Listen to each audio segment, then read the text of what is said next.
I got to one of the blackmail photographers, and I was trying to get my mind around this whole thing.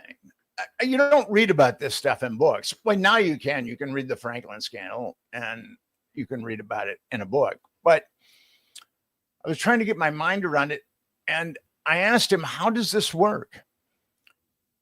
And he said, once you're compromised, it's like you're on a yacht.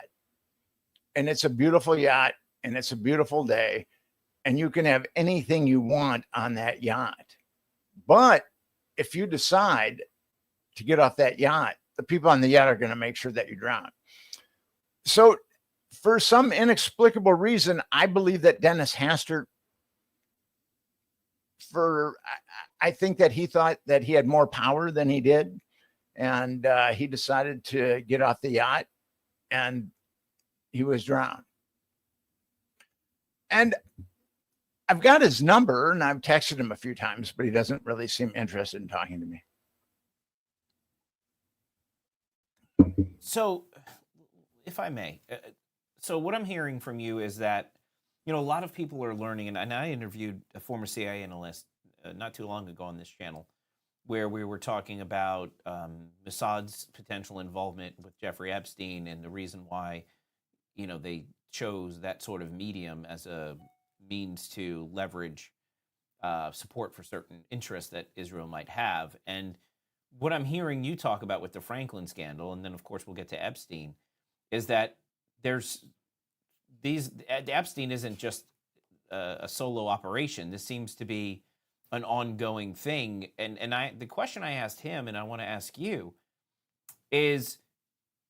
are these child trafficking operations, are they designed to put people in the most vulnerable positions possible in order to gain leverage? Do you think that's the sole reason for it, or is it the market demand? Are there enough perverts in Washington, D.C.? Well, I mean, it's all the above. It's all the above. There is a demand for children. I mean, there are a lot of pedophiles running around in our society. And pedophiles exist in all social strata, except the pedophiles that we're looking at with Franklin and also with Epstein and other cases, they are molesting children with impunity. Because once they molest a child, they're on the yacht. And there's zero incentive for them to get off the yacht. And people ask me, was Jeffrey Epstein working with the Mossad? And I say he very well might have been working with Mossad, but I just don't see the CIA letting the Mossad compromise American politicians on American soil without getting a cut of that intelligence. The Mossad and the CIA work together. They're crime families, like the Genovese crime family and the Gambino crime family. So understanding that there are these networks, and Epstein, I don't know, we saw what was the accusations in the Diddy trial as well with respect to the celebrity world. How big are these? I mean, are we talking global? Are we talking national? And how many of these organizations still exist and are currently still engaged in trafficking children, and not just that, using those children to sort of gain leverage over powerful people? Is this still ongoing? I mean, is this like whack-a-mole? Absolutely. I mean, why would it be stopped? No one has, in law enforcement, has stopped this phenomena.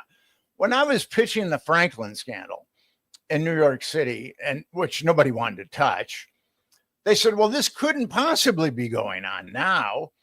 And it was while Epstein was going full tilt boogie. So, there's nobody got convicted of child molestation in the Franklin scandal.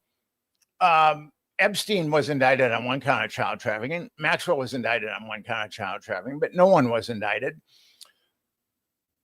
Representative Massey wanted to start an investigation into Epstein, and Mike Johnson is going to shut down the House of Representatives early so no one votes on that. Now, what's that about? Mike Johnson's got some strange habits too. He and his son have a program or a software on their phones called Covenant Eyes, where they can monitor each other's intake of pornography. That's our Speaker of the House, which is, I think, kind of strange. So, given the cyber technology of intelligence services these days, if he's strained towards illicit child abuse material or other type of material on his phone, he could be compromised. Why would the Speaker of the House shut down an investigation into a child trafficking, child abuse network? Why? I mean, it doesn't make any sense. If he had nothing to hide, or he wasn't protecting people, or he wasn't compromised, he would go for it, because a lot of children were destroyed by Epstein et al. So that's a further indication that I believe he's most likely compromised one way or another.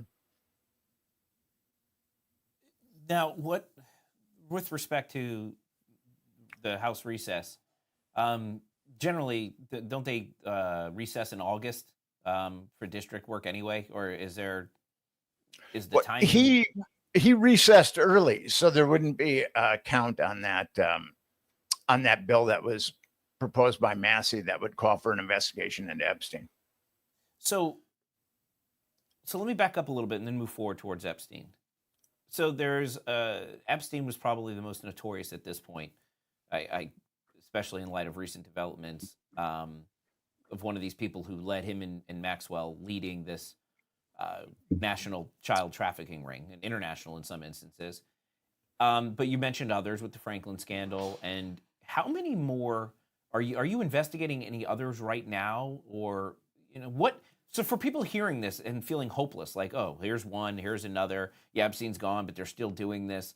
Is there anyone investigating this besides yourself? I mean, is there any hope that we can break up these international child trafficking rings? I mean, with the border being open over the last few years, there has to be a lot of more kids in this network that we have to go and rescue at some point, right? Well, actually, according to various studies, around 85% of the children that are trafficked in the United States are American children. And where do these children come from? How do they get picked up into this? There are lots of dysfunctional families out there that don't keep track of their children. In the Franklin scandal, they were getting them out of an orphanage, Boys Town. Epstein set up a machine to get as many girls as possible. I mean, that was a huge machine that was overseen by various. Can you talk about that machine? Because I know there's probably some people who are looking at this like, well, if they're 85% are coming from the U.S., how do people not know their kids are missing? Are they being sold into this machine by these families, or how do these kids get trafficked to begin with? We should probably go back to Epstein, and I can walk you through it, and then we can talk about. And then I think you'll have a more edified idea of questions that you can answer or ask me. Okay? Yeah, go ahead. So the Franklin scandal was published in 2010, and I was exhausted. I spent 7 years working on that book. And I was able to prove a lot of it from sealed grand jury documentation. And I'm good at getting documents. So around 2009, 2010, I was pretty exhausted, and the book wasn't selling. I couldn't get the book published. I had a pretty big agent, and then they jettisoned me when I gave them the book proposal. And then I had another agent who jettisoned me after I gave him the book proposal. I mean, he tried to sell it. He couldn't. So the book ended up getting published by a small press in Oregon. And the book, The Franklin Scandal Story of Power Brokers, Child Abuse and Betrayal, came out, and no one wanted to touch it. I mean, I put 7 years of my life into this book, and no one wanted to touch it. And it was around 2009, 2010. And then I started reading about Epstein. and I started reading about Epstein. At that point, he was a lone pedophile and he was molesting underage girls. But then I looked into the grand jury and that looked into Jeffrey Epstein, and it didn't indict Jeffrey Epstein on a single count of child abuse. So at that point, I felt like I had another situation like the Franklin scandal. So in 2012, I went down to Florida and started knocking on doors and doing my thing. And I was able to come by the Black Book, Epstein's Black Book. And the Black